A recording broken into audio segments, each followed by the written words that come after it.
everyone, I'm Edna Dominguez. And I'm Samuel Munoz, high school intern with Human Resources. And you're listening to episode 28 of Port Ways.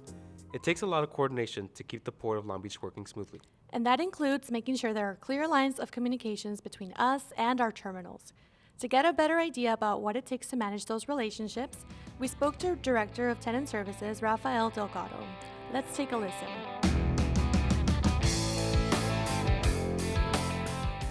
You know, I love that you're always humble. Like, whenever I talk to you, I feel like even before, you've always expressed that you truly care about your employees and see them grow. Yes. Even if it means having them leave you, right? So, yes. Yeah. So I'm curious to know a little bit about your background, too.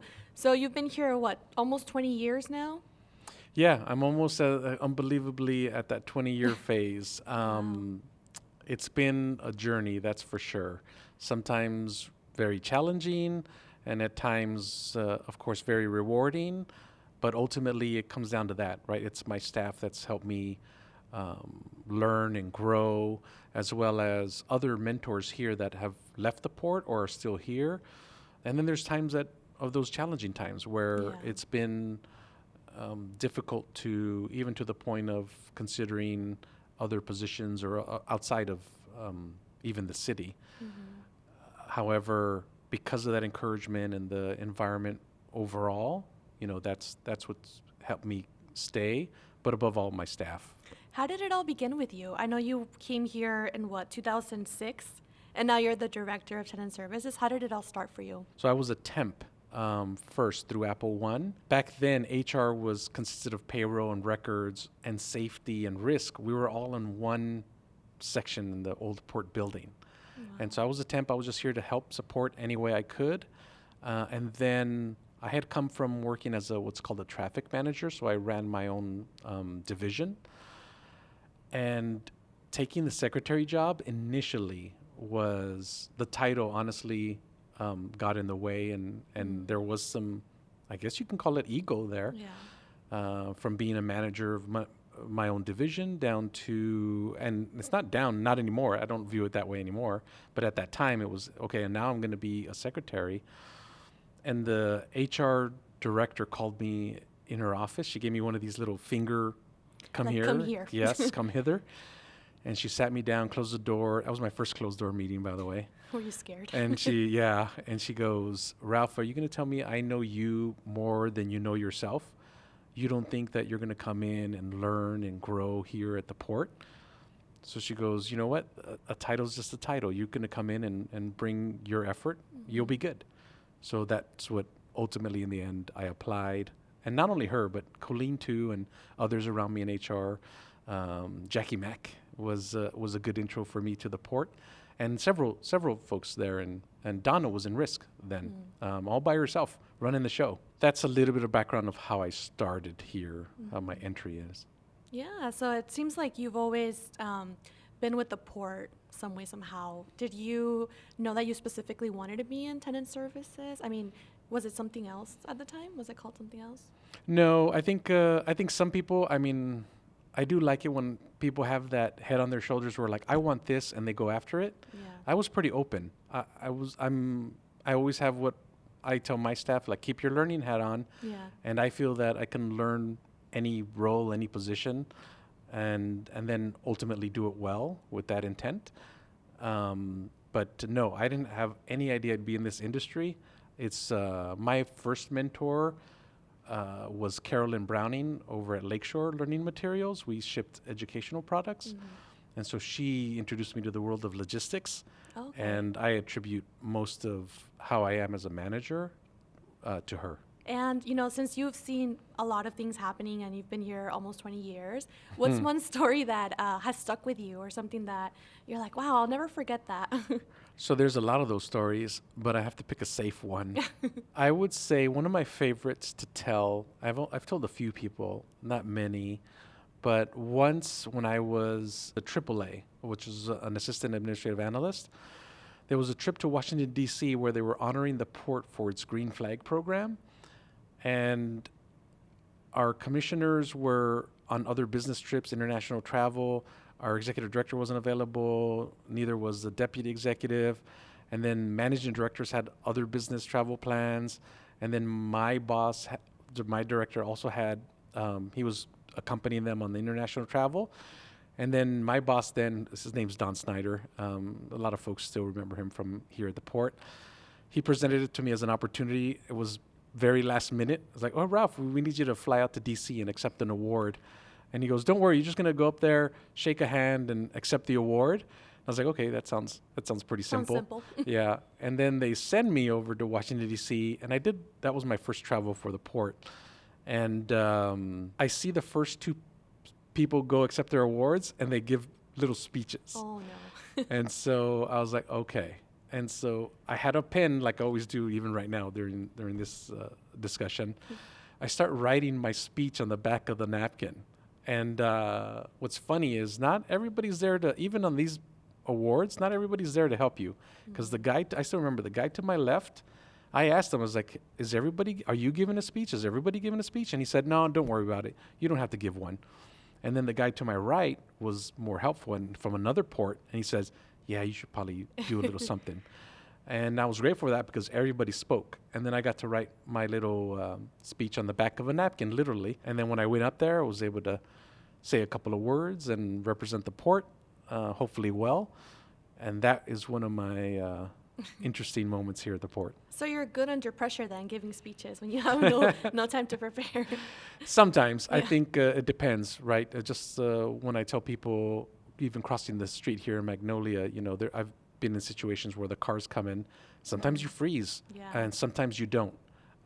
So not always good under pressure, but I think the daily fires that my group faces and what we have to do out there and the calls that we have to make, it trains you to be that way. Yeah, absolutely. And as you look ahead, what's your vision for Tenant Services and Operations Division under your leadership? The main one is that continued independence, that thought process, and you mentioned it, sort of growing staff. I mean, I want people to move up within the organization, but as far as the vision, I see us becoming more intimately involved with the rail operations. We do have, Tom's group, Tom Becker, and the intermodal operations coordinator, and now we hired an assistant director, Howard. They have a lot of rail background and experience. But we've stayed a little bit, hands off on the operations and what's going on out there. And so to me, we're going to have an opportunity with this next RFP to dive into the operations on a KPI level. So I'm looking forward to measuring the performance of the Class 1s and our short line, because that's something I feel we have the staff now. To move forward on those actions. So besides that, I mean, there's still the Clean Trucks program as well. There's plenty of work to be done there. And then our wharfingers, they go out there and conduct the inspections of the facilities, but they're involved in so much more with port projects and anything that goes on out there, whether it be all the way from environmental engineering, any division that has some business out there. Our wharfingers are also out there helping. And so for them, I'd like them, as we pick up our asset management game, it's going to be fun to see their role in that and how we integrate that into the team. So lastly, to end, I just want to ask a little bit about your advice for our summer high school interns. As you know, we have a lot of high school interns joining us. What piece of advice would you give them? So there's a lot of advice I'd like to give, but right now, Christy on our intermodal ops side is their mentor, and I'm trying to, keep a distance, let that person do that role because she's very good at it. She's a very good teacher. But my advice for everybody is to essentially treat them like they're a coworker, even though I know they're only here 6 weeks. If you give them a little taste of everything that you experience and everything from etiquette to meeting etiquette to how our business is run, everything that you do, don't look at them as, okay, they're a high school intern. Look at them as, hey, that's my partner, that's my teammate, and download because they're like a sponge. They're just taking it all in and learning, and you're going to help them for the rest of their careers. Yes, perfect. Thank you so much, Rafael, for joining us today. Thank you. Thanks, Rafael, for the great advice. The Port of Long Beach hosted our annual group of high school interns this summer. For some, it may be the first step they take towards a long career here at the port. We got a chance to talk to some of them about what they learned and what they hope to achieve in the future. Hi, my name is Ruby Fuamatu. I go to Orange Lutheran High School and I'm about to be a senior. I'm in the business development department. One thing that initially made me interested in the port was I already had an idea of what they were doing for the environment, like going green and trying to just better the community as a whole, which I found really, really cool. And I knew I wanted to be a part of it some way, somehow. I've learned how to communicate through both speaking skills, but also through email. I've also learned a lot about logistics and how the terminals and the companies and how they run their work. I'm still learning. I've gained a lot of knowledge on maritime imports and exports, which I thought was really cool. My name is Samuel Munoz. I just recently graduated from Jordan High School, and my current position is in the HR department. What got me interested is that Jordan is sponsored by the Port of Long Beach, the ACE pathway. They've always been heavily involved these last 4 years with my school, and I've always just been interested. The reason I'm interested in HR is because I've always been interested in a management position. My favorite thing I've done is that I've been able to actually listen in on a real negotiations with one of our vendors for an upcoming event for summer orientation. And it's great to see, what it's like to do an actual negotiation. I think the most impactful thing I've learned here at the Port of Long Beach is that human resources is not just the element of hiring and firing people. It also goes into people that care about the employees themselves. My name is Ava Goldschmidt and I am a student at Wilson High. I'd say the most interesting thing I've done at the port at the moment is working with the graphics team. I've also been helping record audio and testing out film and videos, so that's right up my alley in my career path. I'd say the most impactful thing that I've learned here, this has to do with graphic design, but learning how to stick with a set structure, a set design code. And I think that'll help me a lot in my future careers since I'm going into arts and film. My name is Jacob Magana. I'm an incoming senior at Long Beach Poly High School. What I'm trying to focus on for my career is something that's going to be hands-on in my future. I've always been interested in the port because I've always had family that's worked with the port. My dad, he's a longshoreman, so he tells me about the benefits that they get. The first day, the college interns, his name was David, he took me around the whole entire port, and I thought that was pretty cool because I got to see not just the port, I got to be on the bridge, I got to see construction sites. I got a construction vest, glasses, a hard hat. Other things, we go out to eat at lunch, and I thought that was pretty cool because we eat as a group. My name is Isabella and I'm a recent graduate from Cabrillo High. I'm in the Tenant services, so they do weekly reports at the terminals with gate hours and how many trucks are going in and out. My future plans are going to LBCC and doing my 2 years there for business administration, and I hope to transfer to CSULB after. The most impactful thing I've experienced so far in this internship would be definitely ask questions. Don't be afraid to ask questions even if you think it's a silly question. This is a learning opportunity and you definitely want to take advantage of that. Thank you all for sharing and best of luck. Now, let's talk about some of the upcoming events and trainings. We would like to extend a warm congratulations to the 16 teammates who are graduating from the POLB and CSULB Leadership Program this August. This marks the third cohort for the program. Congratulations. If you are interested in applying, keep an eye out for registration for the spring cohort. More information will be shared soon. Tish Neal from Mission Square Retirement will be on site on Tuesday, August 5th and Wednesday, August 6th for individual appointments. Registration will be sent via email. Join us for our last movie night of the summer on Friday, August 8th for a showing of Fantastic Four at 6 p.m. at the AMC Marina Pacifica. Registration opens on Monday, August 4th at 8 a.m. If you missed the July Harbor Tour, we have an upcoming Port Teammate Harbor Tour on Tuesday, August 19th from 11 a.m. to 12:30 p.m. We are excited to announce that author Elise Bryant is returning to the port. Elise will be joining us during our Port Pages Book Club meeting this August. This month, we will be reading The Game is Afoot, the sequel to It's Elementary. The meeting will be on Wednesday, August 27th from noon to 1 p.m. in the 11th floor Harbor View Room. Also, join us for Port Connect, Port Values in Action, on Tuesday, September 9th from noon to 1 p.m. in the multipurpose room. The distinguished speaker joining us is Julie Bartolado, Executive Director of the Historical Society of Long Beach. She will be speaking on the core value of healthy and prosperous communities.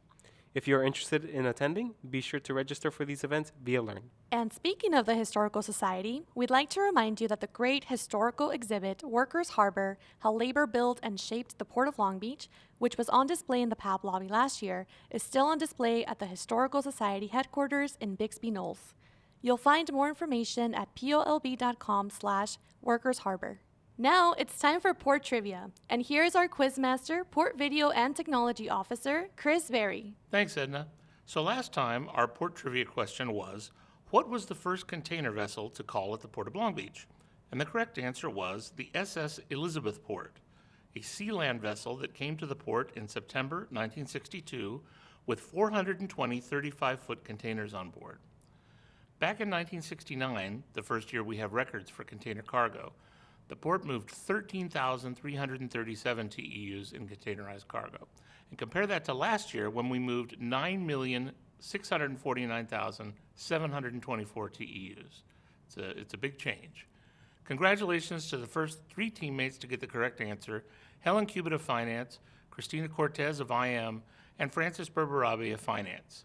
We'll have some more port trivia for you very soon. Thanks, Chris. Lastly, we would like to welcome the newest additions to the Port family. Maria Ciato in Construction Management, Daniel Ramos in Finance, Paul Davidson in Security, Stephanie Cardozian in Communications, and Ruben Rivera in Survey. We hope you enjoyed this episode of Port Waves. If you have any ideas for future episodes or any feedback, please email us at employeeexperience@polb.com. Port Waves is made possible by your host, Samuel Munoz. And Edna Dominguez. It is produced by Chris Berry, Kevin Walker, Eva Goldschmidt, and Jureli Ibarra.